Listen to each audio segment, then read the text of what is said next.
84 लाख योनियों के अंदर मनुष्य योनि मिलना बहुत दुर्लभ है। मनुष्य योनि मिली और उसके अंदर भी उत्तम जाति, उत्तम कुल, उत्तम धर्म, ये सारा का सारा प्राप्त हुआ तो मनुष्य जन्म पाना सार्थक हो जाएगा।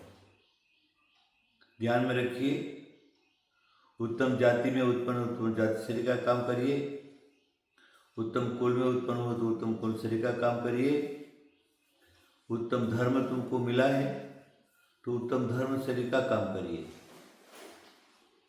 कहीं कहीं ऐसा भी पढ़ने को आता है, मनुष्य जन्म से नहीं कर्म से महान बनता है।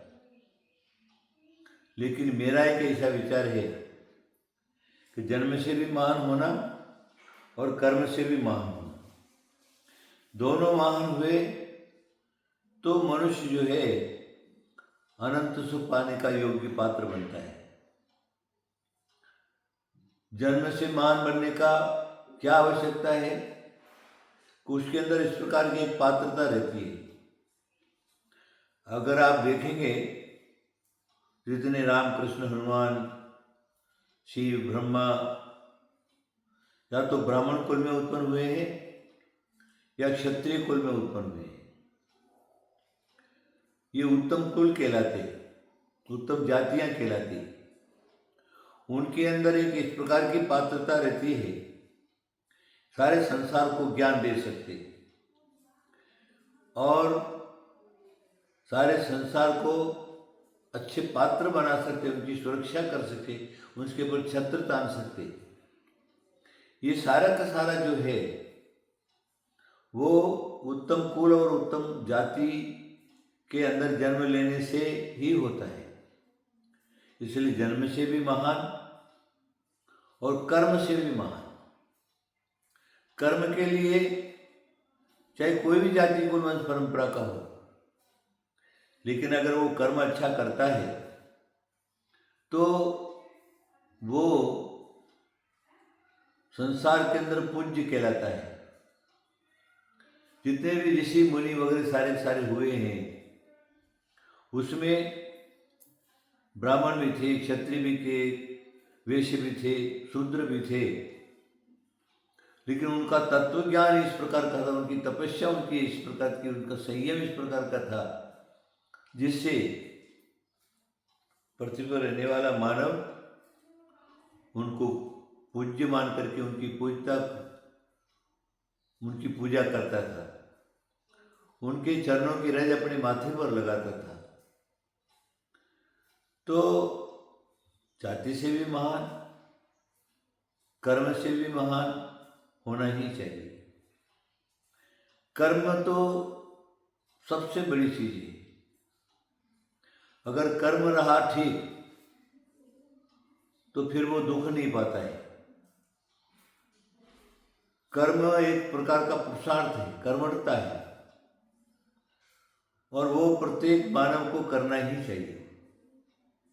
जो करते हैं वो आगे बढ़ जाते और जो नहीं करते वो पीछे रह जाते। इसलिए जाति से भी महान और कर्म से भी महान। कर्म जो है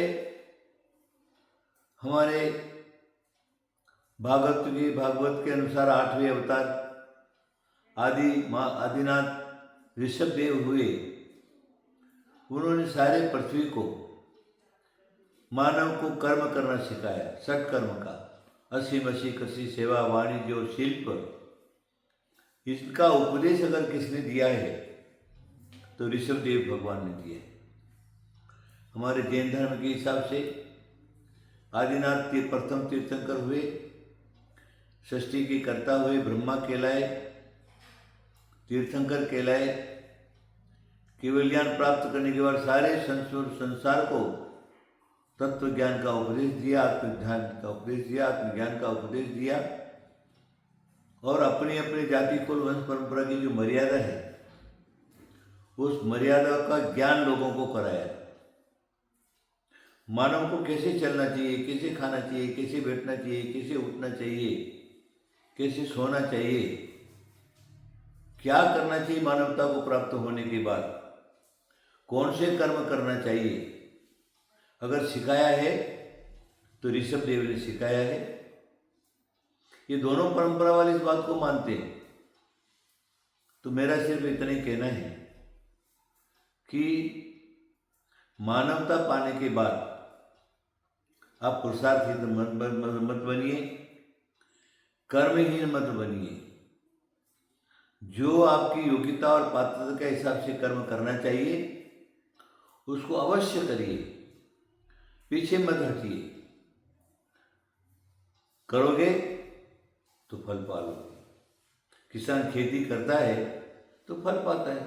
अच्छी बारिश हो गई, अच्छा खेत है, बीज भी अच्छा है, और तुमने खेत में जाकर के हल ही नहीं जोता, बीज ही नहीं डाला, पौधा होने के बाद उसकी सुरक्षा ही नहीं की, तो फिर 4 महीने के बाद आपको धान्य कहाँ से प्राप्त होगा? ये कर्म है। वेश है, अपनी दुकान खोलता है, धंधा करता है, व्यापार करता है, तो शाम को 2 पैसे की उपार्जन करके और अपना परिवार चलाता है, अपना खर्चा चलाता है और सारा का सारा करता है।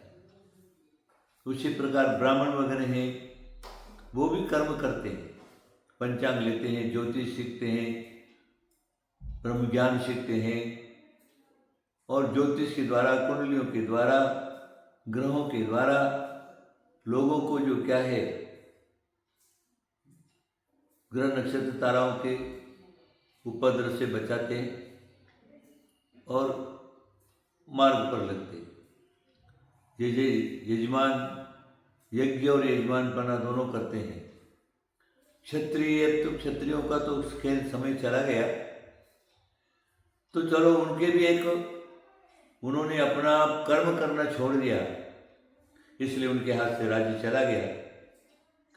तो मेरा सिर्फ इतना ही कहना है, आप अवश्य करिए। मनुष्य भाव पाया है, मानवता पाई है, श्रेष्ठ मानव धर्म को कहा है, इसलिए आप पीछे मत हटिए, सुकर्म करिए।